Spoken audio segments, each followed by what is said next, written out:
Okay, so these are keywords to learn for the atomic structure and periodic table unit.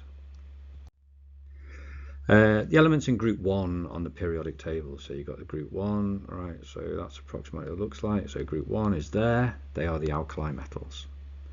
The smallest part of an element that can exist, and all substances are made up of atoms, right? So that is then an atom, right? Which is kind of gives you the answer in there.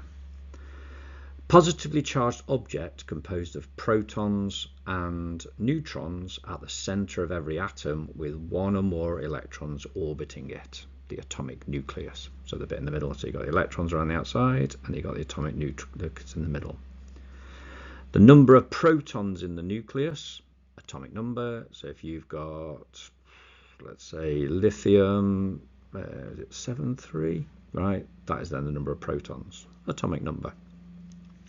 A separation technique used to separate a mixture of chemicals between two phases. So that's where you've got your piece of paper, usually goes in kind of like a beaker, chromatography. A substance is made up of two or more types of atoms chemically combined. Okay, so chemically combined means that there is chemistry that's gone on. That is then a compound. A separation technique used to produce solid crystals from a solution by evaporating the solvent. So crystals, get rid of the solvent, crystallization. A chemical reaction in which more reactive element displaces the less reactive element. Okay, so displaces, takes the place of, is a displacement reaction. A negatively charged subatomic particle which orbits the nucleus. So there's the nucleus around the outside orbiting at different energy levels, very small mass, right? Often they'll say the mass of it is 0 or it can be negligible, is an electron. The different energy levels in atoms occupied by electrons, so that's an energy level, and then there's another energy level, which is an electron shell. A substance made up of only one type of atom, so that is all the things on the periodic table, is an element. A separation technique used to separate solids from liquids. That's then where you have your filter paper and it goes into, well, that's a terrible picture, right? So what it does, it goes into you pour your liquid into the top. All right, what it does then, the filter funnel, the liquid then comes out, leaving the insoluble solid on the top of the filter paper. Filtration. Fractional distillation is a method of separating a mixture of substances. So that's not just two substances, it's a mixture of many substances according to their boiling point. Fractional distillation tends to be with crude oil. The columns in the periodic table represent different groups of elements. Elements with similar properties are in the same group. Okay, silly sort of definition there. Okay, so a group is one of those down there. Group. The elements in group 7, approximately there, are the halogens.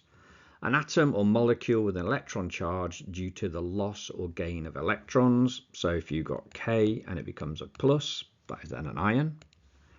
Atoms of the same element with a different number of protons, with the same number of protons but a different number of neutrons. So we had lithium before, so lithium could be 7,3 and it could also be 8,3.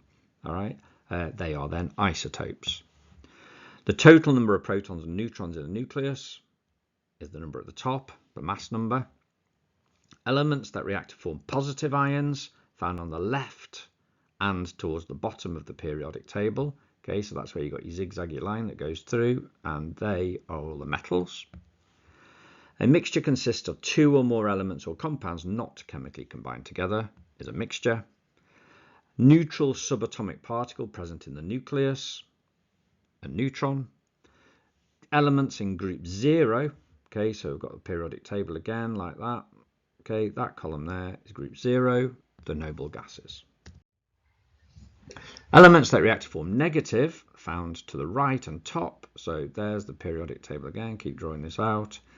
So zigzaggy line that goes down there. Okay, they are the non-metals. The nuclear atomic model stated that the mass was concentrated at the center of the atom. That is then the nuclear model. A table of elements arranged in order of atomic number, such that the elements with similar properties are on the same column. This is this periodic table.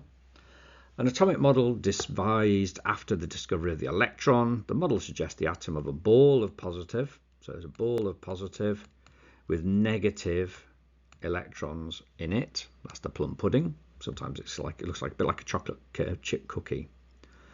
Positively charged subatomic particle present in the nucleus of the atom, proton, positive. An average value that takes account of the abundance of isotopes of an element. Okay, so what you could have is, we talked about lithium before, 7, 3, Li, 8, Li, 3. So what the relative atomic mass depends on is the percentage of each of those. Simple distillation, it's a procedure where two liquids from different boiling points then can be separated. Okay, and that often uses the Liebig condenser.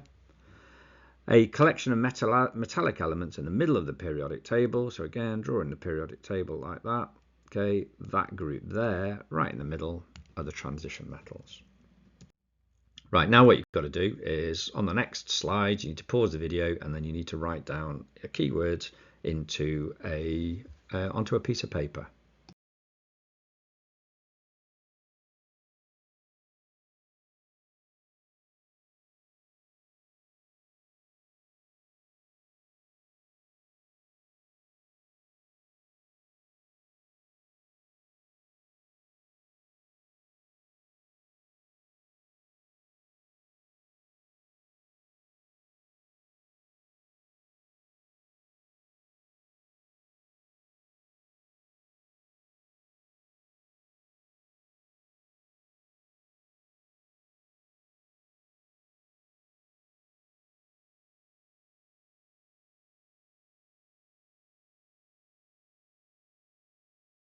Okay, so what you've done now is you've done the keywords once. Hopefully you got the vast majority of them right. Any you didn't get wrong, make sure you do them again. But in fact, just do the whole thing again, right? Because you've got to keep embedding them in your brain.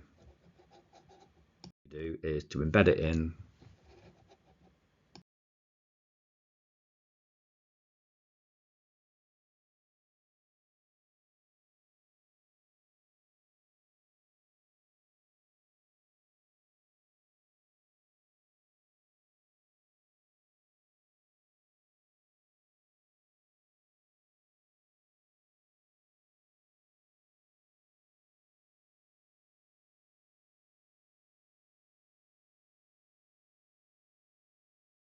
Okay, all those keywords should be there now in your head, right? But don't forget, in a month, 2 months, right? A week, right? Whenever it is, go through them again to make sure they stay there.